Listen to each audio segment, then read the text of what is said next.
Hello, welcome to our podcast on events in the Church and in the Vatican. I'm Robert Moynihan. On Tuesday, May 23rd, 2023. And we're going to have a great program today. And we're waiting for Father Murr, and I just received a text message from him. Robert, I regret having to tell you this, and at such a late hour, but it is impossible for me to participate in our scheduled interview today. I was hoping that by now the emergency we had would be over. It is not. Our water pumps broke 2 days ago.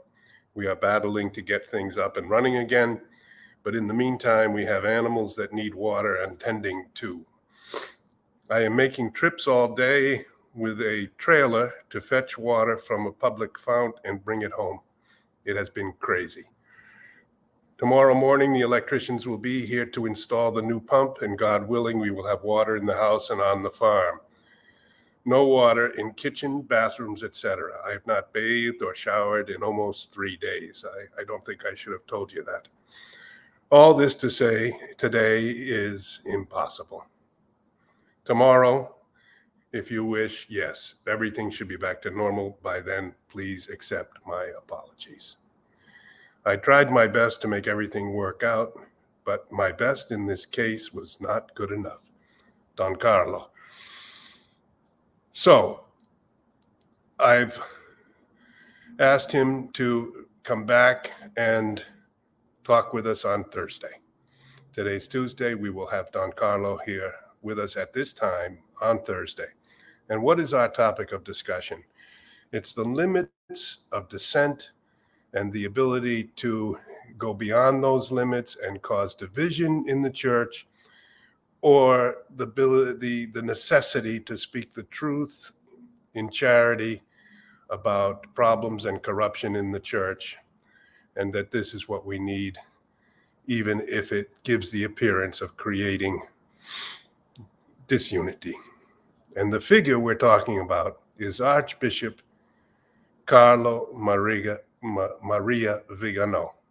There's a photo of the Archbishop. He was born in 1941. So in 2021, he turned 80. In 2023, a few months ago, he turned 82.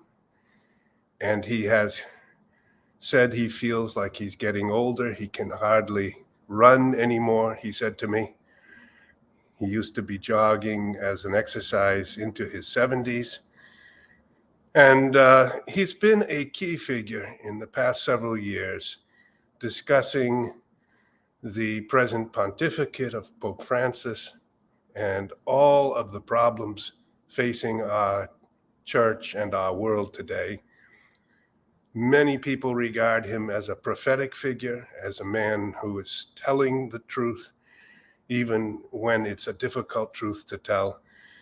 But others have come to regard him as a kind of gadfly and somehow even a negative influence on the church, being much too critical.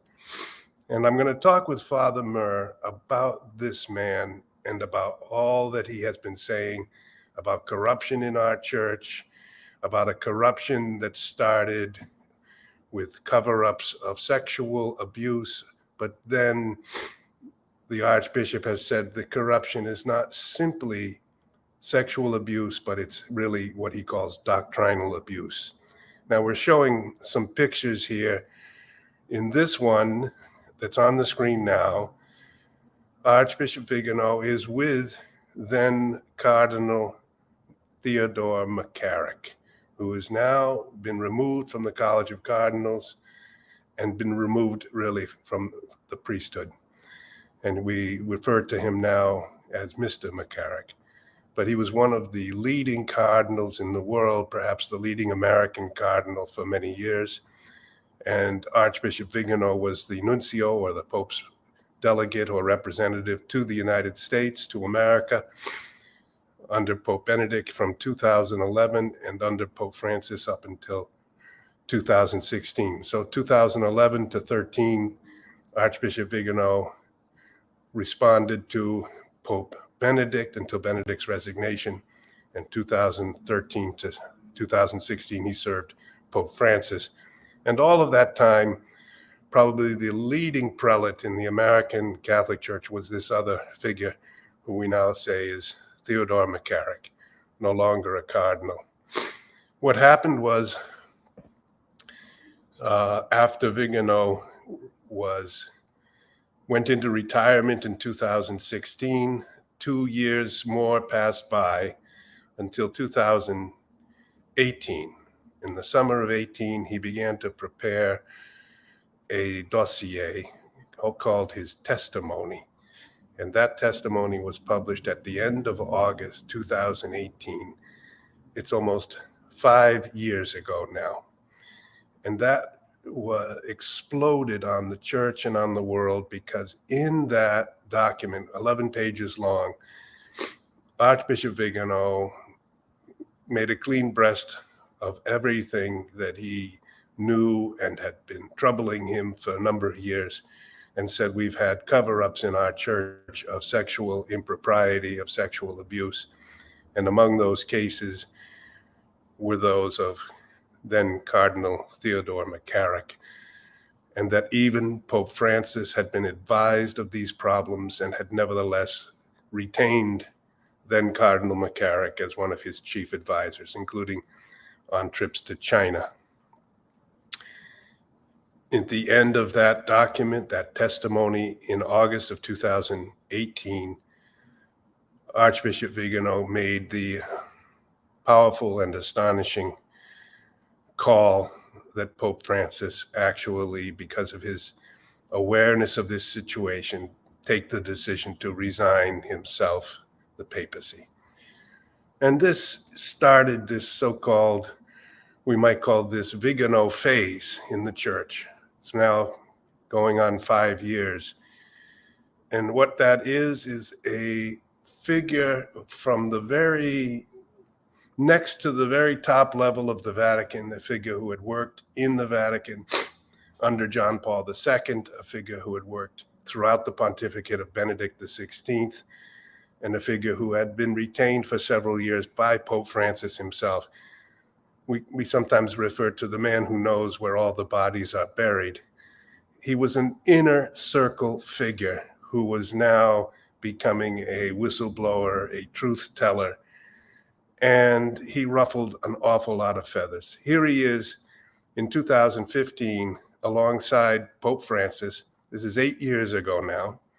And Archbishop Viganò is there on the right, and Pope Francis is there on his trip to the United States of America in 2015. And that, of course, because it was a trip to the United States, Archbishop Viganò had to organize the entire thing as the nuncio in Washington. So this is a moment when everything, in a sense, is still on the surface going well. But throughout all of these years, there were moments when, as the Archbishop later explained to me when I spoke with him, over many days, I went to visit the Archbishop at the end of 2019. And he explained, yeah, there's a picture of us in 2019 when he was in a period of so-called hiding. And I said I wanted to understand how he had been able to work so long with the Vatican and not broken silence, and what had finally sparked his decision to break silence and, in a sense, become a truth teller or a whistleblower. And we had conversations for several days. I then prepared a book during the end of 2019 into 2020, and this is the book that came out finally in November of 2020. But what we forget now is that, we don't forget it, what we recall is that 2020 was the year the virus emerged, and in the spring of 2020, all the churches were closed. So we're really in this phase of world history where a global pandemic somehow led to a global lockdown a global imposition of various vaccinations. And then that occurred in 2021, and people would lose their jobs if they had some concerns or hesitations. And in a sense, what I'm referring to by mentioning these events is that even as I was completing a book which dealt with the situation of moral corruption, cover-up of abuse, truth-telling with regard to clerical scandal, the world's history was moving on, and Archbishop Viganò began to write letters every few days, every week, every couple of weeks. Another letter would come out as he commented on the events that we all know of as the virus year, the vaccination year, and then the following year, 2022, was the war between Russia and Ukraine. Russia invaded in February of 2022, a little more than a year ago now. And so the book, in a sense, was dropping into a situation where Archbishop Viganò had moved beyond already in the very time the book was being published at the end of 2020. And I have now been following all of these events, all of these writings during 2021, the year of the vaccinations and the travel restrictions, 2022, the year of the war. Now we're in 2023. And I was going to speak, and we will speak on Thursday with Father Murr, on how we react and how we assess and evaluate the role of Archbishop Viganò in all of this. Do we criticize him for going too far? Do we say that as a brother bishop, he's become a figure of polarization? Has his mentality become a divisive and a negative influence on the church? Or is he a wonderful prophetic voice in a time of tremendous pressure for becoming politically correct, for going along with a woke ideology? And I think it will be a fascinating discussion. And I just published yesterday another letter of Archbishop Viganò's homily for Ascension Thursday, which was 5 days ago, last Thursday. And I have a quotation here from that homily, which will be part of our discussion on Thursday. Can we have that quotation? Well, my problem is that I'm having difficulty reading. Friends, in this present situation, I'm having difficulty reading the screen, so I'm going to look at my text message where I have this same passage, and I'm going to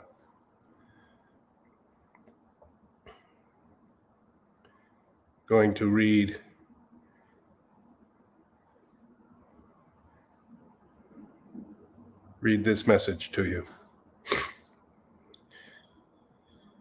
This is the end of the homily of Archbishop Viganò just 5 days ago for Ascension Thursday. And he wrote, and I'm reading this because it kind of summarizes his own understanding of what he's doing. And we can debate about whether his own understanding is correct or not.